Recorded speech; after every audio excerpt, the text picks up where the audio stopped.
My colleague Steve Black and Misty Erisman. She's standing in for Matt Jones today. We will be providing the facilitation support for today's meeting. This is a study session for the Colorado Electric Transmission Authority. We are here to present CETA's draft notification policy, hear reactions from board members and the public, and answer some initial questions. So I'm going to hand it to Maury here in just a minute to elaborate on the purpose of this work. But first, just a little bit of housekeeping. We are recording this meeting, as you probably just heard, and we will be posting it on the CETA website shortly. You can also find today's agenda and draft policy at the same link. And Misty's going to drop that into the chat for us. Our agenda includes time to hear from CETA's lawyer, Isuri Lawson, who will highlight the key steps in the draft policy. And we also plan time for questions and initial reactions from the CETA Board of Directors and from the public. So for now, if you would please keep yourself muted, and we will invite speakers at different points throughout the agenda. And please do hold your questions until the appropriate time. So with that, Misty, if I could ask you to bring up the slides, and I will hand it over to Maury Galbraith to frame today's work. Thank you. Thank you, Kathy. Good afternoon, everyone. I'm Maury Galbraith. I'm the Executive Director at the Colorado Electric Transmission Authority. I want to start by saying that I've been having some computer difficulties this morning. My computer went completely black on me about an hour ago. So if that happens again, I've asked Kathy and Steve to continue with this process until I can rejoin on my phone. So just in advance, if that happens, it's not a complete surprise. I want to thank you for joining us on a Friday afternoon for our launch of our draft, and I want to emphasize draft project public notification policy. So what is this? So in the CETA Act, the enabling legislation that created CETA, there are some procedural requirements that CETA must follow before it enters into a project. And so what we have done is we've spent the last 4 or 5 months working on a policy to implement those procedural requirements. The team that has been working on drafting this policy is Isuri Lawson, who is our legal counsel with Collins, Cole, Wynn, and Ulmer. Myself, Lisa Tormoen Hickey, who is an independent regulatory consultant that helped us think through some potential regulatory issues in Colorado. And then Steve Black and Kathy Boyes with GridWorks have participated in the drafting as well. So I want to thank all the people that contributed time and effort to drafting this policy.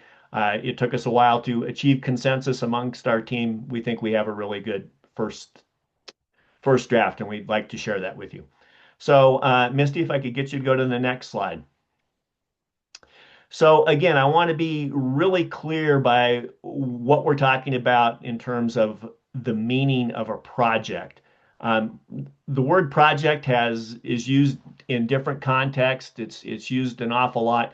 In today's context, we're talking about its use in terms of the CETA Act. There's a specific definition in the CETA Act, and we want to use that definition throughout today's conversation. So what does a project mean, and what is it? So first of all, CETA intends to enter into projects with public and private partners to expand the electric transmission system.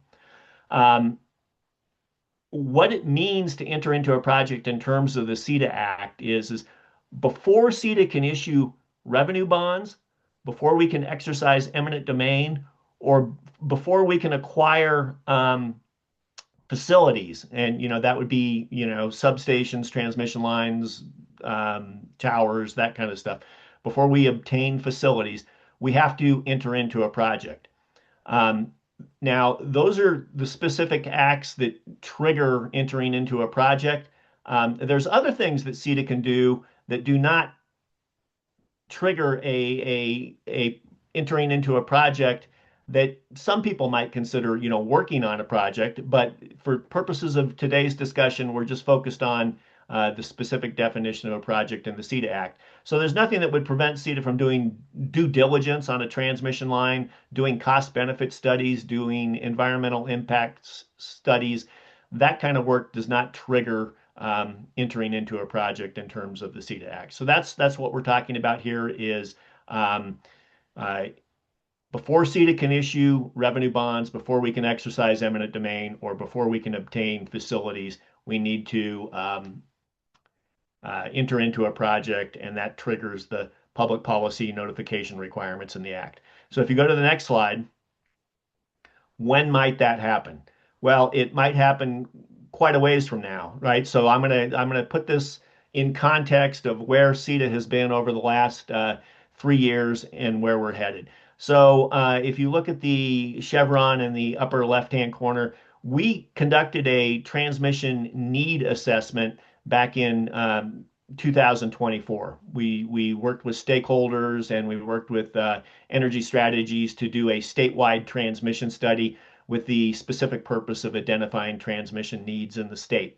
And you'll recall that our reference case portfolio identified over $4.5 billion of needed transmission investment, right? And when we got to the end of that study, we looked back at that study and we said, look, there's over 45 projects that we've identified in this study and all the different scenarios that are in there. CETA is going to develop a fraction, a very small fraction of those projects. Most of those projects are going to be built by incumbent utilities or independent transmission developers. But CETA is going to want to, look for projects that are sort of a best fit for CETA, projects that either have some sort of regulatory barrier or some sort of market barrier associated with them. So we spent the first 6 months of 2025 working with stakeholders to come up with a ranking criteria for ranking projects. We scored all the projects that were in our study, and we worked with the CETA board and stakeholders to identify a short list of best fit projects for CETA. There's 6 projects on that short list, right? That was our way of announcing to developers that we're interested in doing further due diligence on those 6 projects and diving into the economics of them and looking at environmental impacts and starting to think about you know routing and siting. So we're currently in discussion with a developer that's interested in one of those projects. So we're looking to maybe advance that to a partnership agreement. So that's where we are today. If we were to enter into a partnership agreement, there could be significant amounts of due diligence that would still have to occur, and that could take anywhere from a year to 3, 4, 5 years, right? So a lot of due diligence yet to come. After all that due diligence has been completed, then it might be time for CETA to consider doing those three things that constitute entering into a project in terms of our enabling legislation, right? We might decide with our partner that it's time to issue revenue bonds, or that we need to start, you know, uh, exercising eminent domain to, finalize the right of way. Or even possibly CETA acquiring some sort of equipment to help with the construction of the transmission line. So if we need to do any of those 3 things, then that triggers the project public notification policy that we're here today to talk about. So that's shown 3 rows down with the dashed red line around it. But that's not the end of it, right? There's a lot of work that still needs to do after CETA enters into a project. We would need to enter into a joint development agreement with our partner, and specify the commercial terms and agreements. And then we formally enter into a project, and then we begin with, project financing, right-of-way acquisition and development. So the policy that we're talking about today is something that we may implement anywhere from 3 to 5 years from now, if everything goes well. So that's when. If you get to the next slide, Misty, uh, you know, so now I'm gonna highlight some of the key milestones that we included in our draft project public notification policy, right? And then Asuri Lawson will go into further detail on each of these key milestones. So the first thing that we talked about is that the CETA board is probably going to want to have some sort of project assessment before they make a decision that, it's time to consider entering into a project and to trigger the public notification requirements. So that project assessment is something that we thought about, and something that we have included in our draft policy. We would take that assessment, we would develop that assessment collaboratively with our partner. We would take it to the board, and they would make a decision on whether or not it's time to enter into a project. Then that would trigger, if they decide that yes, they would like to enter into a project, that would trigger the initial notice. The initial notice there's specific requirements in the CETA Act about, where that notice gets posted. It gets posted in newspapers in the state of Colorado, gets posted with the PUC, and et cetera. So there's an initial notice goes out. And then there's two things that happen in this policy. The first is that the public has an opportunity to challenge the project, and that's shown on the second row here. And then the second thing that happens is that incumbent utilities or other transmission developers can come forward and provide notice to CETA that they want to assume the project or take over development of the project. So there's two things. Let me go through each of those just briefly, and then Asuri is going to go further in depth on all of these. So after the initial notice goes out, there is a period of time where the general public has an opportunity to submit written challenges to CETA. Once we receive written challenges, then there is a requirement that we hold a challenge hearing. And we've laid out in our draft policy some of the details about how we intend to conduct that challenge hearing. And then at the end of the hearing, there is a stage where the CETA board needs to make a final determination on whether or not those challenges are successful or not. It can make that initial determination at the hearing, but then we have contemplated issuing a written final determination, and Asuri will walk you through some of the details there.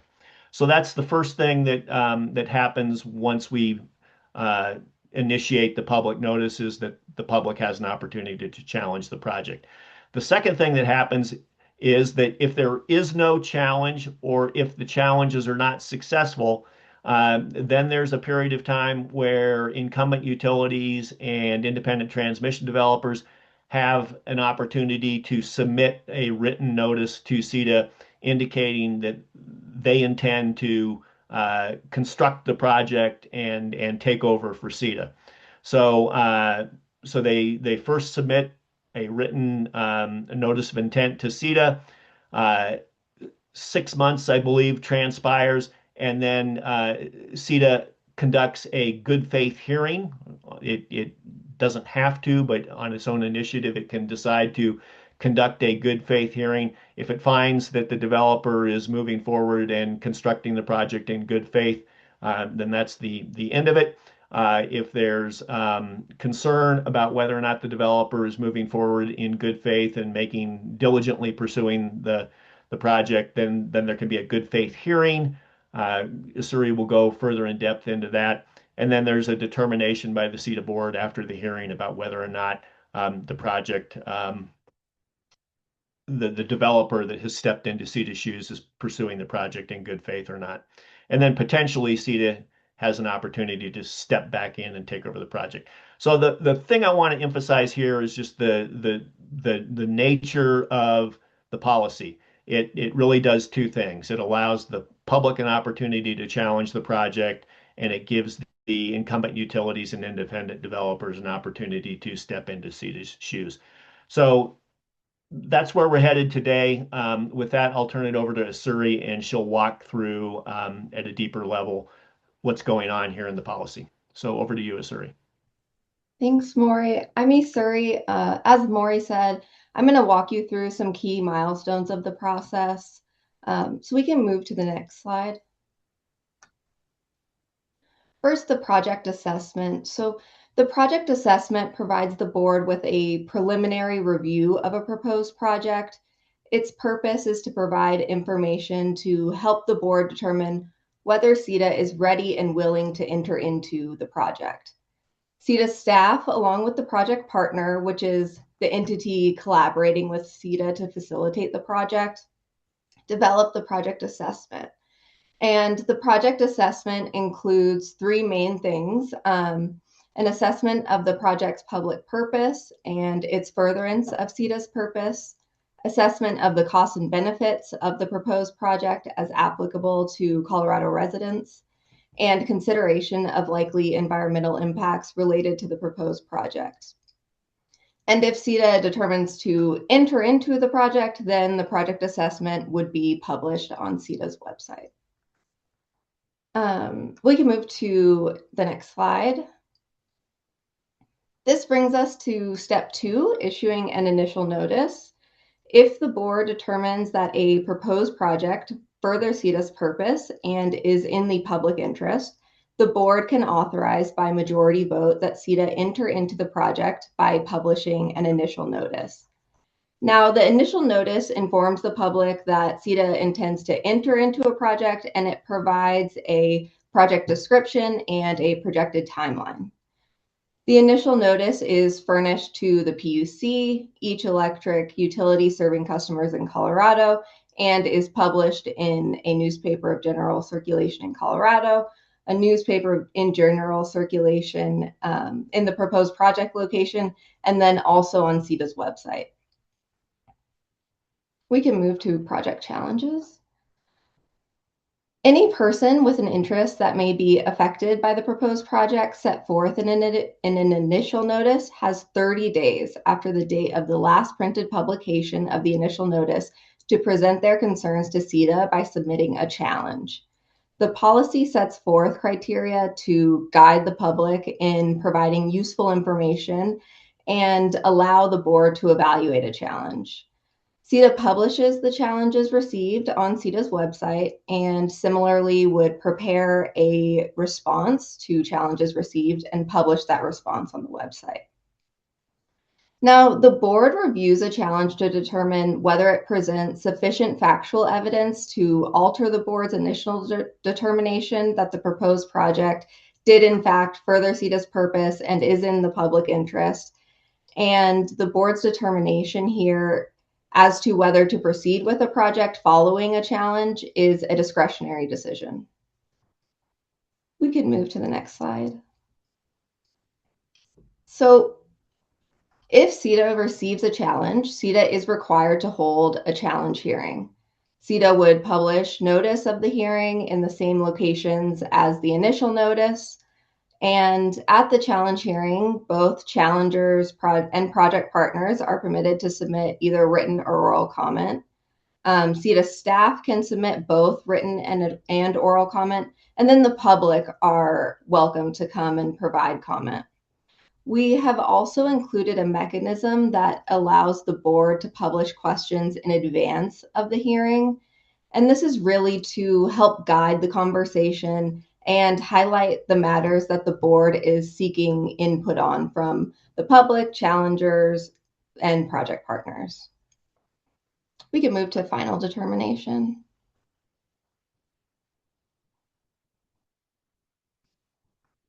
Let's see. Yep. At a board meeting following the challenge hearing, the board would make a final determination, and this is done by a majority vote, as to whether or not the board will enter into the proposed project. This final determination is discretionary, like I said, and the board can enter into the project if the board determines that the project both furthers CETA's purpose and is in the public interest. So once the board issues a final determination, CETA staff and legal counsel would prepare and publish a written final determination containing the board's findings and conclusions. Importantly, persons or governmental entities that participated in the challenge hearing have 35 days after CETA's publication of a final determination to submit an appeal. And we can move to the next slide. So separate from the challenge process, electric utilities and other persons willing and able to take over the project may submit to CETA a notice of intent to assume the project. An assuming party has to develop the project described in the initial notice, and the policy provides criteria to guide the public in providing necessary information so that the board can really evaluate a notice of intent. A party that submits a notice of intent generally has 6 months, like Maury said, to commence a good faith effort to develop the project, meaning that they need to make permit applications, start the process for other necessary approvals within 6 months of submitting that notice. And in order to avoid situations where a party issues a notice of intent and then either fails to ever commence a project or abandons a project completely, the policy requires that assuming parties submit project status reports to CETA, which would detail the party's good faith development efforts. Maury talked a little bit about the good faith hearing. And in the event an assuming party fails to make a good faith effort and diligently pursue completion of a project, CETA actually has discretion to assert its authority and proceed with the proposed project that was set forth in the initial notice. So at least 6 months after receiving a notice of intent, the board would hold a good faith hearing to evaluate whether the assuming party has failed to pursue the project. And the assuming party and members of the public would be permitted to attend the hearing, submit oral or written comment, and CETA staff would similarly be able to submit oral and written comment. We can move to the next slide. This brings us to the final portion of the policy process. At a board meeting following the good faith hearing, the board makes its final good faith determination. And this would again be by majority vote, declaring whether the assuming party has made a good faith effort and diligently pursued the project. If the board were to find that the assuming party had failed to do so, the board would have the discretion to proceed with the project that was set forth in that initial notice in our first step. And the board can determine to do that by majority vote. So this is the end of our policy process. I'll turn it back over to Maury.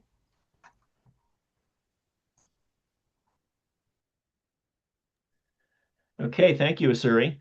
So we have included a document in the meeting notice for today's meeting that outlines all the steps that Asuri just walked through, and we're going to open up a written comment period to allow stakeholders to submit comments and let us know if we've missed anything. Let us know if there's a better way of conducting these policies. So that's where we're headed.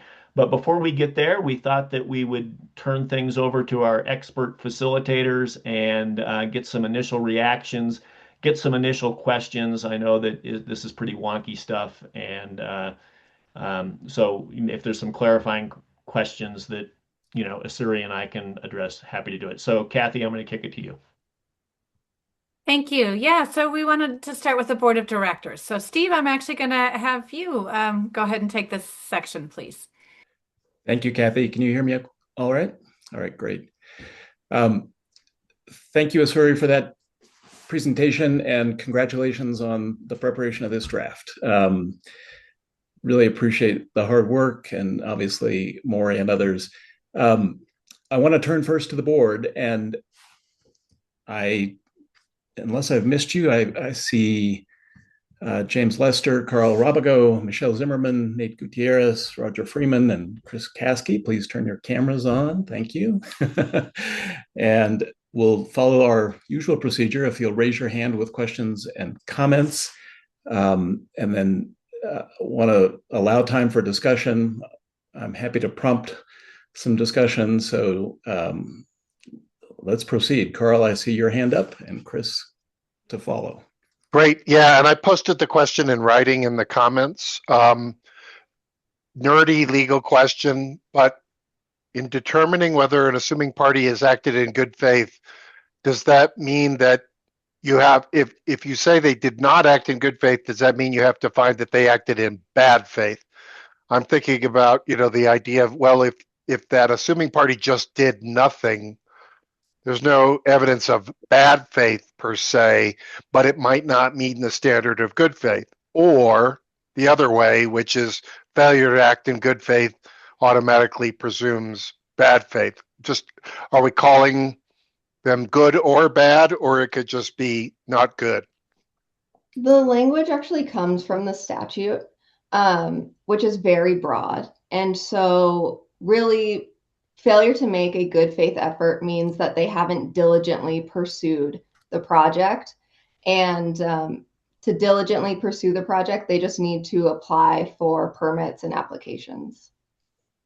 So it's we'll be, if we ever get into one of these, we would be looking for evidence of actions that constituted diligent pursual of the project. And if we fail to see that, they might not be have they might be deemed not to have acted in good faith, but we won't be making a determination that they acted in bad faith. It's just they failed to meet their burden.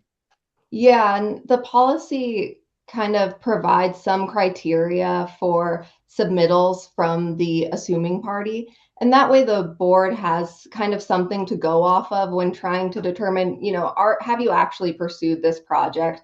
And are you going to eventually complete it? Or, what's going on here? Unfortunately, the statute's pretty vague. And so what we've done is create that process for us to kind of check in every 6 months if needed. Yeah. Okay. All right. Thank you. That answers my nerdy question. Thank you, Asuri. Chris Kasky. Thanks. Yeah, my question is surrounding the assuming party process.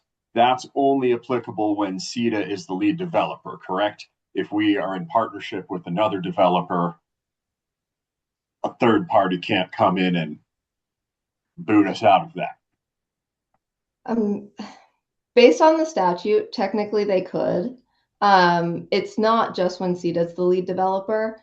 However, I think Maury can probably speak to this a bit better than me. I think operationally it would be fairly difficult for someone to actually come in once that you've gotten that far down the road and assume a project at that point. Yeah, I'll just chime in that this is, a major topic of discussion when we're meeting with potential developers that are interested in partnering with CETA. They want to know how this is going to work. And I do think there is the ability for someone to provide notice that they want to assume the project. That would mean that CETA cannot enter into the project, but that does not prevent our partner from continuing with the project. So it gets pretty ugly at that stage, right? I think they can effectively prevent CETA from continuing to be a partner in the project, but that doesn't stop our partner from moving forward. And I think we're more likely to be a minority partner in these projects anyway. Does that help, Chris? That does help, but that, yeah, seems pretty bad and like a reason that a partner wouldn't want to use CETA at all if they were in competition for that line. It's certainly an issue and a topic of discussion, right? I mean, the way that I have been having that conversation with potential partners is that, look, this risk exists. Part of the reason why we want to get this policy developed early and get it vetted and get it finalized is so that they can see it in writing and that they know what they're getting into when they partner with CETA. At some point in the process, if we are going to use those specific authorities that I mentioned earlier, issue revenue bonds, exercise eminent domain, or acquire facilities. If CETA is going to do any of those three things, then we have to trigger the public notification process, and then there is a risk that someone would come forward and want to sort of step into CETA's shoes. That doesn't mean that our partner has to partner with the people stepping into our shoes, right? It just means that CETA has to stop. And so, that's a risk that's out there. And our potential partners need to be aware of it. Gotcha. Thank you. Maury, Isuri, please correct me if I'm wrong, but Chris, I think it's helpful to think about this. This is the first example I know of under Colorado law where the legislature has created essentially a right of first refusal, primarily for the benefit of the incumbent utilities, right? So the scenario Maury just described is more likely to happen within a service territory of an incumbent utility with transmission assets. Is that a fair summary, Isuri? Yeah, I think that makes sense. And in that circumstance, CETA's authorities are limited. Roger. Thank you. A question for any member of the team who wants to perhaps address it. If a utility assumes the project but then modifies the project or massages it or looks at a different set of components, what flexibility is there to change, or where does CETA step in and say, well, that wasn't the project that was originally intended? And have we thought about, and what kind of discussion have we had about that potential scenario? Yeah, so the assuming party actually has to assume the project described in the initial notice. And so we've added language to the policy that makes that clear. You have to develop the project that's described in that initial notice. Otherwise, you're not assuming CETA's project. And if you look closely at the document, so everybody needs to go look at the details of the written document that we're proposing. You'll see that we've added some language in there that suggests that if the party that steps into CETA's shoes is pursuing, a significantly different project, right? Let's say the project that we noticed publicly went from point A to point B, and the project they're developing goes from point A to point C, and it's, wildly different. Or that we proposed it at 115 kV, and they're building it at some other voltage. If there's significant differences, the board can say that is evidence that they're not diligently pursuing our project, right? They're pursuing something else, and so that can help in that good faith determination process as well.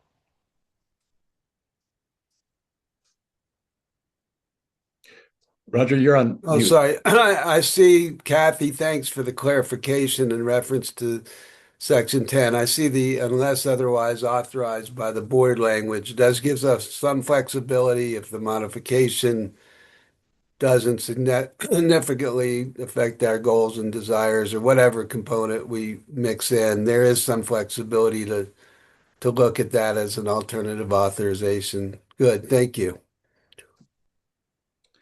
Great. James. Yeah, thank you. James, it's hard to yeah, hear you're you. coming in really light. Yeah. Go to Carl, and then I'll fix my audio. Nope. James, do you maybe want to drop it in the chat and we can Steve, he read asked it if you for could you? go to Carl. He asked if we could Okay. go to Carl, and then Yeah. he'll work on it. Okay, we'll go to Carl and come back to you, James. Yeah, just real quick, who can initiate a good faith hearing challenge? Could a private developer come to the board and say, we don't think this assuming party is proceeding in good faith? You mean who can initiate a good faith hearing? Yeah, to get the process started for determination. So if we sit on our hands, but a partner developer says, these guys aren't proceeding in good faith, can they invoke this? What's behind my question is, and it's Steve's fault, but he said right of first refusal. Those things have run into some serious legal problems in some places, and in some places they've been upheld, but raising pretty big picture issues. So I was wondering who has that right to challenge the good faith and ultimately raise the issue that, the underlying issue of this right of first refusal? Only the board. Okay. Thanks. Hope you're back, James. I've exhausted my curiosity. Thanks, I don't Carl. know. Is this any better? Yes. That's better. Okay, sorry about that. Yes, it's been a common problem for me in the last few days. Section 8.1, D and E. I'm curious if we have any plans to develop criteria on how those interests will be evaluated. Do we expect just anybody from anywhere to be able to challenge, or do we want to set criteria and make that publicly known before we accept a challenge and have a challenge hearing? The board doesn't have a lot of room on whether or not to accept a challenge. Really, any individual who has an affected interest, and that's what the statute says, affected interest, can submit a challenge, and CETA is required to hold a challenge hearing. So we don't have a lot of room there. What we've done is provide some criteria in that section 8.1 to kind of guide a member of the public in submitting their challenge in a way that, the board has enough information to fully evaluate the challenge. And then section 8.2, the board, when they're determining whether or not to proceed with a project after a challenge hearing, the board is really looking at, does this further CETA's purpose, and is it in the public's interest? Okay, great. Thank you. Thank you, Asuri. I don't see any hands, but are there, Ron, thanks for joining. Other members of the board have any clarifying questions or comments or discussion points? And hi, Michelle, I see you too. I think the majority of any questions I had were covered already. And this, the paper certainly outlines any other questions I might have. They're addressed in here. So I'm all set. Great. Nate? Yeah, thank you.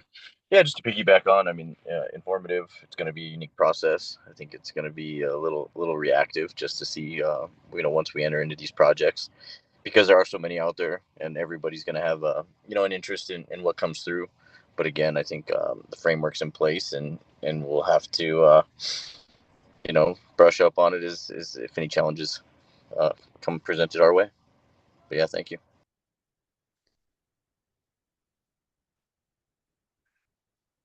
Ron, any questions, comments? Not at this time, no. Thank you. Okay, thank you. Have I missed anybody? I think we've heard from everybody. So Kathy, I might turn it over to you, and if there are no further board questions. Sure, thank you. And board members, if something comes up as we're talking with the public, by all means, please feel free to jump in. So we'll turn now to the public for questions and initial reactions. Recognize that this is a draft and a first look, so you might need some time to absorb. We are inviting written comments by April 17th. So you have some time to take a look and to process what's in front of you. But welcome your initial thoughts, excuse me, your initial thoughts today. And please go ahead and raise your hand and I'll call on you in turn. Harold, thank you. Go ahead if you would just briefly introduce yourself and then go ahead. Thanks, Kathy. My name is Harold Eister for the Nature Conservancy. And I just had a question. I really appreciated, Maury, your slide kind of laying out where this fits in the kind of whole project timeline. But curious a little bit more about that project assessment and where exactly that project might be at this point. Is it kind of thing where you already have a clear route? You mentioned the point A to point B. Is it where it's going this way from point A to point B? Or is it going to be still kind of more vague at that standpoint? And just thinking about the sort of information that would be helpful for people to be understand what kind of impacts it might have, and if it does serve public interest, thinking about impacts to wildlife, other things that would be really affected by the kind of location of that, the exact route of the point A to point B. So maybe you can add some just clarity about kind of where in this stage of that routing kind of question this falls. Thanks. Yeah, Harold, that's a great question. So, we're at the stage where we've identified what we think are sort of 6 priority projects for CETA. We've put those on our short list, and we've announced that we are interested in partnering with developers to do further due diligence on those projects. We've heard from several developers that there's some mutual interest between projects that they're pursuing and projects that we put on our short list, right? And we're having some discussions with them about potentially entering into a formal partnership. Where we're at in terms of conducting and completing a project assessment is going to depend on where that developer is at in terms of their pursuit of the project, right? If they come to us and they're still very early on in their work on the project, right? Presumably they still have a lot of due diligence to do, and it could take us working collaboratively with them for, again, maybe up to 3 or 4 or 5 years to complete all the due diligence before we're ready to do a project assessment and bring that to the board. I could imagine another scenario where the developer that meets with us initially is significantly along the path to developing the project. In other words, they come to us and they've already done some of the benefit cost studies. They've already done some preliminary environmental impact assessment, and they've completed a significant portion of the due diligence. In that scenario, if we do enter into a partnership with them, I could see, moving forward with a project assessment relatively quickly, right? Not in that 5-year time frame, but more in like maybe a 1-year time frame, right? But the point is that we need to work with our project partners to complete the due diligence and then bring the project assessment to the board. We've included a Surrey walkthrough some of the things that we think need to be included in that project assessment. That doesn't prevent the future board of directors from saying that they want to see, additional analyses or alternative analyses. But we're going to bring a project assessment to the board, and as Asuri said, the board can review it by majority vote, make a decision on whether or not they want to move forward, and then if they do decide to move forward, that project assessment becomes public information posted on CETA's Great. So website. it sounds like you're saying that the project assessment would include a pretty late stage kind of routing and stuff for potential project. Yeah, I think again, I don't know how. I don't know in terms of it's gonna include a detailed benefit cost assessment, right? It's gonna include a very preliminary assessment of environmental impacts. We chose the language around that pretty carefully. So Harold, look at the draft, look at the language around that, and it's gonna also include an assessment of whether or not it furthers CETA's mission, right? Meets the objectives that CETA was created for. And so that information will be detailed and included in the assessment. Whether or not it gets into, detailed routing, whether or not land acquisition has occurred, and whether or not that would be shared with anyone is something that's going to have to be addressed on a case by case basis when we get to it. Gotcha. Does that Thanks. make sense? Yep. Yeah, absolutely. Thank you, Harold. Luke, you want to just introduce yourself and go ahead? Yep. Good afternoon, folks. Luke Schaefer, Conservation Colorado. Appreciate the opportunity to get a little preview on things here. My question largely centers on the assessment as well.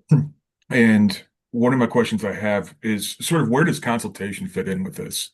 We talk about likely environmental impacts. I'm not by any means besmirching y'all, but there's some partners and state agencies that know environmental impacts better than you do.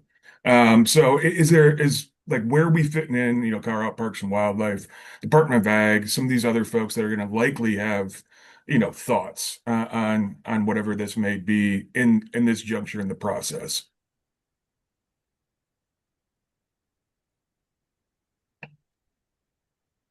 So I'm happy to jump in here. and I think Asuri is probably more familiar with the language in our enabling legislation, but we are required to consult with Colorado Parks and Wildlife prior to developing a project, right? Um, it's not just a one-time consultation from our perspective, right? So I think that we intend to consult with CPW and others. Just let me emphasize, and others. That would include Conservation Colorado, the Nature Conservancy, other NGOs, tribal entities, consult the Bureau of Land Management, the federal agencies as well. We intend to consult with them, early and often. How much of that consultation will occur before we issue the initial notice and complete the project assessment, and how much of that consultation happens after is we didn't draw a bright line in the policy document that we've drafted and put out for comment, right? It's gonna sort of depend on our project partner, where they're at in that process, and we need to have a conversation with them about how we want to proceed. But I think CETA is committed to consulting with the entities that I mentioned early, and it's not just a one-time thing where we're going to check the box and say in the initial public notice, "Hey, we consulted with them, leave us alone," right? We're going to say, "No, we consulted. Here's what we learned." And we are committed to continuing that consultation going forward. I hope that helps, Luke, but I think that's It does. I will say, like, I'm just going to provide some unsolicited suggestions here, which is the fact is like this is a highly political game. And whether we like it or not, there's always going to be a level of controversy that's associated with, long linear disturbance features like transmission lines. And I will say, like, if there's an ability for you all to explore a more prescriptive approach regarding the process of consultation, not just with agencies, but I think most importantly with political subdivisions of the state, so counties and municipalities.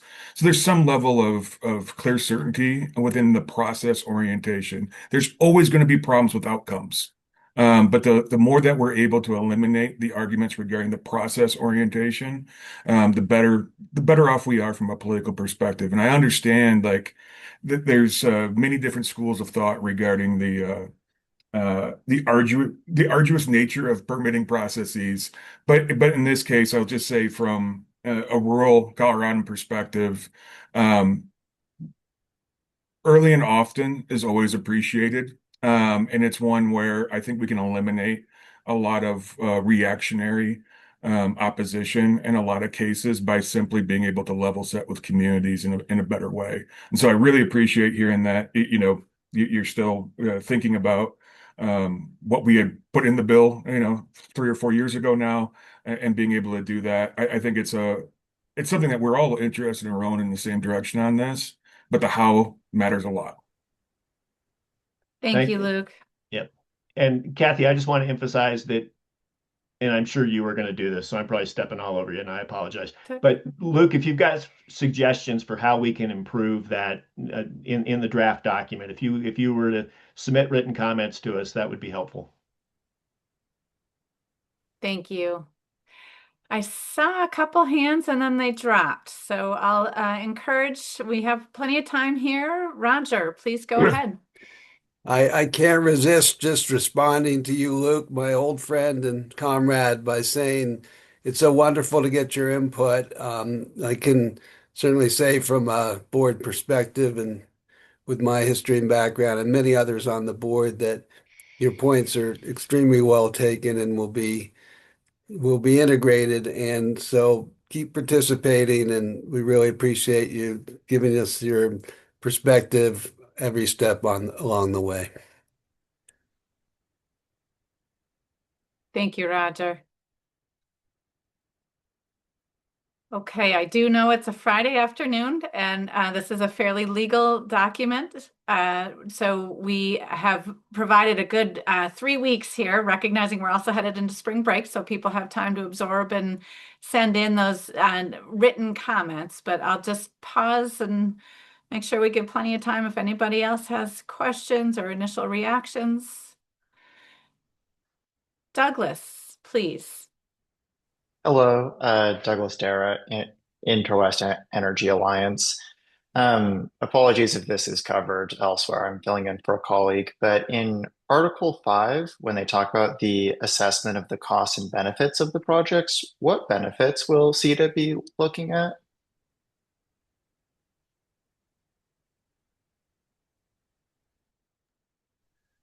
So, Douglas, thank you for the question. This is a question that comes up quite often. We've got board members that are interested in benefit categories, categories of benefits. The answer is it sort of depends, right? So, I mean, if we had an unlimited budget, which CETA obviously does not, we would try and hire a consulting firm to help us quantify as many benefits as possible. I know that I'm going to get the number wrong, but there's a Brattle study on benefits that I think lists 14 different types of benefits. If we had unlimited funds, we would probably quantify all 14 of those and try and do a really, you know, comprehensive benefit assessment. Unfortunately, our partners are the ones that are going to be providing the funds for this kind of due diligence and for these kinds of studies. So it sort of depends on what we can negotiate with our partners in terms of quantifying benefits. But we felt it was important enough to include the benefit cost assessment in the project assessment, right? By adopting it in this policy, we are signaling to our potential partners that we want a robust quantification of benefits in the project assessment, and hopefully they see things the same way we do and are willing to help us quantify as many benefits as possible. That's the approach that we've taken. If you've got if you've got your list of 3 or 4 or 5 benefits that you consider core benefits that are must-haves, and you want to recommend that we include those, submit written comments, and we'll take a look and think it over. Does that help? Yeah, absolutely. Happy to. Yep. Thank you, Douglas. Ron. Yeah, just following up on what Maury just said, question to Maury, would, say, the 14 benefits that you find in the Brattle work be able to be addressed qualitatively if we don't have the money to address them quantitatively? Yeah, again, I think so, right? There's nothing that prevents. So in the policy that we've put out there, in the draft policy that we've put out there, the requirement that we have put out is that there will be a benefit cost assessment in that project assessment. There's That's the threshold, right? There's nothing that prevents the board from coming back. Let's say that we do, quantitative assessment on 5 of those benefits. We do a qualitative assessment on 2 of them. There's nothing that prevents the board from coming back and saying, "Hey, we want to see a qualitative assessment on all the remainders," right? It's largely going to be, you know, what we can afford, and what the board feels is important to have laid out in front of them, right? So that future board can come back and say, we're not willing to move forward on this until we see the quantification of additional benefits or until we see a qualitative assessment of the ones that you can't qualify. That's the way that we've set it up. I hope that makes sense. Yeah, thank you. Yep. Thank you, Ron. And I see it looks pretty quiet on the chat. Before we adjourn, I'll just give it another minute, see if anybody that prompted thinking. And Misty, while we're doing that, if you could maybe get to our slides, we have a last next step slide that we might bring up, if you would, please.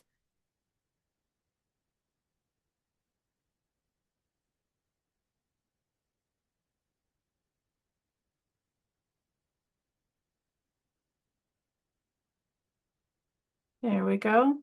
Okay, and Maury, I'm going to hand it back to you to bring us to a close. Okay, everyone. Thank you for joining today. Really appreciate the time. Thank you for your comments. As we've mentioned, we're going to open up a written comment period. Written comments are due April 17th. If you could submit those comments via email to Matt Jones at the email that appears here on the slide, that would be helpful.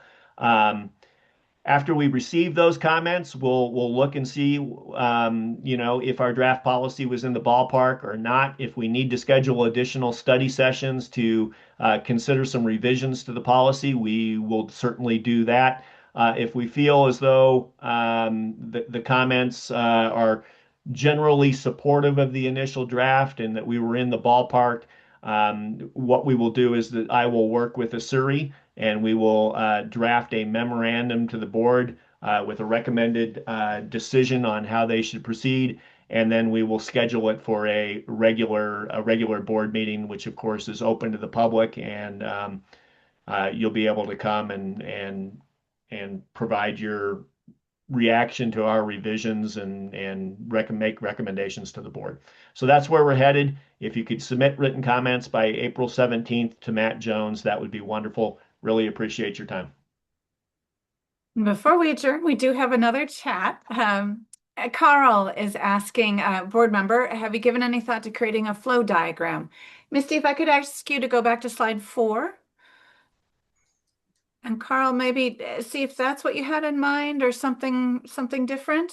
Well, I was thinking about, like, is there, has the board done a initial notice, or then is there an objection to the initial notice? Is there, step yes, no, so that somebody can figure out where they are on the tree?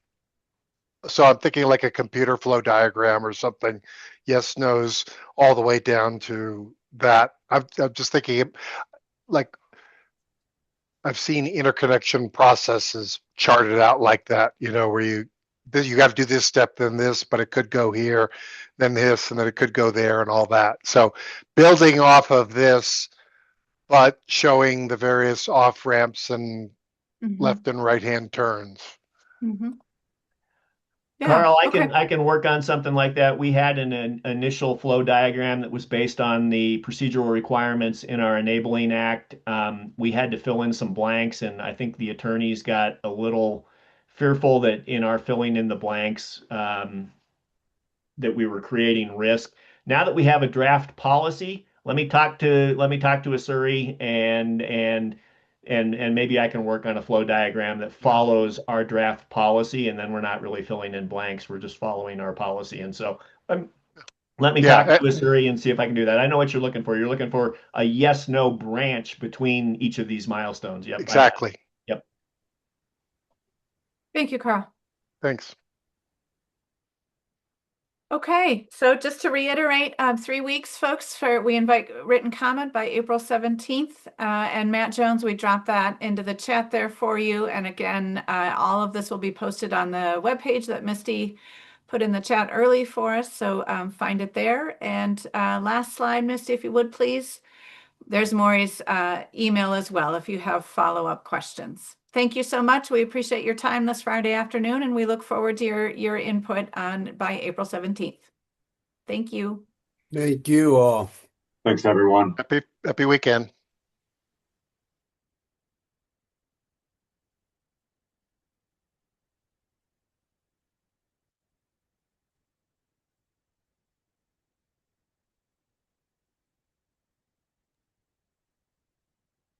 Miss, do you want to stop recording if you would, please?